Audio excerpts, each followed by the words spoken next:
ओम नमः पार्वती पतये नमः। हर हर महादेव। भक्तजनों, अब मैं आपको रुद्राभिषेक महात्म्य के बारे में बतलाने चल रहा हूँ। रुद्राभिषेक सभी पर्वों पर करना चाहिए। अभी आपको 8 मार्च 2024 को महाशिवरात्रि पर्व आ रहा है, उसमें आप लोग रुद्राभिषेक करावें।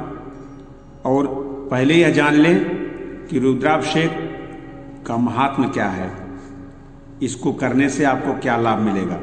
वैसे तो मैं बतला देना चाहता हूँ, रुद्राभिषेक करने से आपके जन्म जन्म के पाप, दुख, कष्ट, व्याधि, जितने भी समस्याएं हैं सब दूर होती हैं। भगवान भोलेनाथ की कृपा होती है।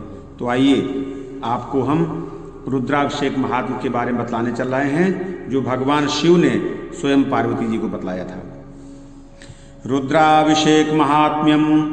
श्री शिव उवाच शिवदेव प्रवक्ष्यामि रुद्रासेचन कर्मणः महिमानं मया प्रोक्तं सनकाय शुचिव्रते। देव्य उवाच कदा स मुनिशार्दूलः प्राप्तस्त्वां केन हेतुना कथं रुद्राभिषेकस्य महिमा वर्णितस्त्वया। श्री शिव उवाच एकदा बालरूपः स विचरन् पृथ्वीतले ददर्श क्लिष्टकर्माणं लोकं दुःखं वापः। श्री शिव जी बोले, हे देवी, रुद्राभिषेक कर्म की महिमा को कहता हूँ।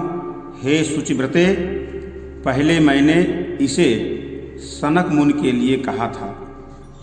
देवी बोली, हे भगवन, वह मुनिश्रेष्ठ आपके पास कब, किस हेतु आए और आपने कैसे रुद्राभिषेक की महिमा का वर्णन किया। श्री शिव जी बोले, एक बार वह मुनि बाल रूप में पृथ्वी पर भ्रमण करते हुए लोगों को क्लेश से पीड़ित देखकर दुखी हुए।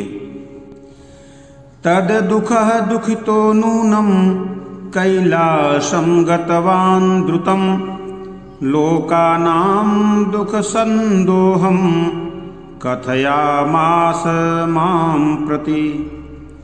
प्रपक्ष च लघुपायं दुःखनाशाय देहिनां मया यत् कथितं भद्रे तच्छृण्वस्वावधारय। मुसितं ते दुःखं दृष्ट्वा मे मानसं ध्रुवम् उपकाराय लोकानां सोचते किञ्चिदुत्तमम्। मुहुर्मुहुश्चिन्त्य मानमुपायमेकमेव हि रुद्राभिषेकादितरं नोत प्रेक्षे साम्प्रतं मुने। सर्वकर्माणि संत्यज्य सुशान्तमनसो यदा रुद्राभिषेकं कुर्वन्ति दुःखनाशो भवेत् ध्रुवम्। जलेन वृष्टिमाप्नोति व्याधिशान्तये कुशोदकैः दधना च पशुकामाय श्रियैक्षुरसेन च। मध्वाजयेन धनार्थी स्यान्मुमुक्षुस्तीर्थवारिणा पुत्रार्थी पुत्रमाप्नोति पयसां चाभिषेचनात्। बन्ध्या वा काकबन्ध्या वा मृतवत्सा च याङ्गना सद्यः पुत्रमाप्नोति पयसां चाभिषेचनात्।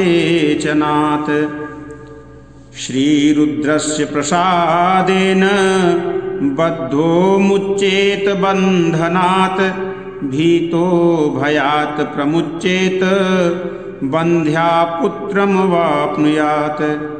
मूर्खो वाचामसी धीशः स्याद दरिद्रो धनिनां वरः मूको वक्ता भवेत पंगुर गिरिम लंघ्यते द्रुतम।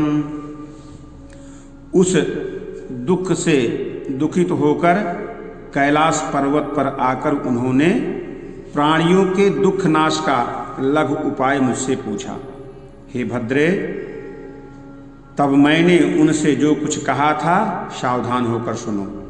हे मुनिश्रेष्ठ, आपका दुख देखकर मेरा मन भी दुखी हुआ। तब लोक के कल्याण हेतु विचार करके उन्हें बताया कि रुद्राभिषेक के अतिरिक्त और कोई उपाय नहीं दिखता है। सभी कर्मों को छोड़कर सुशांत मन से जो रुद्राभिषेक करते हैं उनके सभी दुखों का नाश होता है। व्याधि शांति के लिए कुशोदक एवं जल की वर्षा होती है।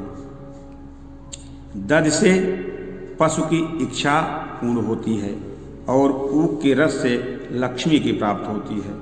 मधु के अभिषेक से धन की प्राप्ति, तीर्थ के जल से मोक्ष की प्राप्ति, पय अर्थात दूध के अभिषेक से पुत्र की प्राप्ति होती है। और बंध्या व काक बंध्या जैसी भी हो, दूध के अभिषेक से पुत्र की प्राप्ति अवश्य होती है। श्री शंकर जी की प्रसन्नता से कारागार से प्राणी मुक्त होता है।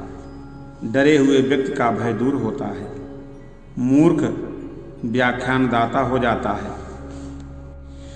मनसा कर्मणा वाचा शुचिः संग विवर्जितः कुर्या रुद्राभिषेकस्य प्रीतये शूलपाणिनः स्वान् कामान् वाप्नोति लभते परमां गतिं नंदते च कुलं पुंसां श्रीमक्षं भ्रूप्रसादतः रुद्राभिषेक कर्तॄणां विप्राणां प्रीतिहेतवे गो भूरिहरण्वासांसि सशक्यं प्रतिपादयेत् वित्तसाठ्यं न कर्तव्यं कर्मण्यस्मिन् द्विजातिभिः दातव्यं द्विजवरेभ्यो गृहिणायादाशिषः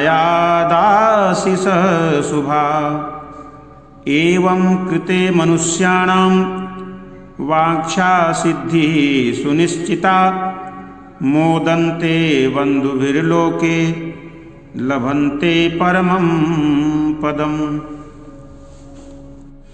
दरिद्र श्रेष्ठ धनी हो जाता है, मूक गूंगा श्रेष्ठ वक्ता हो जाता है, लंगड़ा पर्वत को लांघ जाता है, मन कर्म वचन से पवित्र, संग से मुक्त हो जाता है।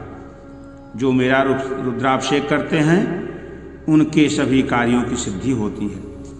उस पुरुष के कुल वालों को शंकर जी के प्रसाद से प्रसन्नता मिलती है। रुद्राभिषेक करने वाले को ब्राह्मणों की प्रसन्नता के लिए गो, भूमि, स्वर्ण एवं वस्त्र यथाशक्ति देना चाहिए और उनसे श्रेष्ठ आशीष प्राप्त करना चाहिए।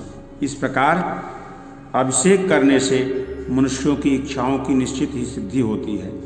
वह कुटुंबियों के साथ संसार में आनंद प्राप्त करता है और अंत में परम पद को प्राप्त होता है। ओम नमो भगवते सांब सदा शिवाय नमः। हर हर महादेव।